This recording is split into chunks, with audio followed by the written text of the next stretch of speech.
La fin des vacances au soleil pour le raisin avec les toutes premières vendanges, notamment pour les Bordeaux blancs du côté de Pessac.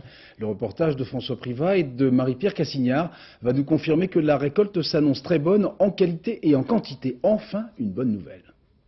Première vendange de l'année dans le Bordelais ce matin au château La Louvière. Et premier conseil du propriétaire des lieux. Ici, on respecte le raisin. Ceux qui ne sont pas assez mûrs à votre avis, vous les laissez sur les pieds, nous les ramasserons plus tard quand ils seront mûrs. 5 hectares de vignes qui donneront en principe 20 000 bouteilles d'un grand cru de Graves blanc qui traditionnellement se vendange très tôt dans la saison.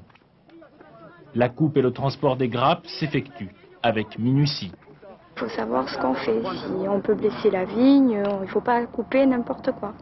Il faut le dorer, c'est avec le doré, le pourri, il faut l'enlever, le vert, il reste. Un ensoleillement exceptionnel durant ces 3 derniers mois ont permis d'optimiser la récolte, mais ici, on reste prudent. Il y a toujours une incertitude, c'est la hantise du vigneron, c'est la pluie en tout début de vendange parce que ça compromet beaucoup la qualité du raisin et ça risque d'amener la pourriture. Il faut donc vendanger au plus vite puisque quelques jours de beau temps sont encore prévus sur la Gironde. Pour l'instant, toutes les conditions sont réunies pour un cru exceptionnel. La densité de ce mou est actuellement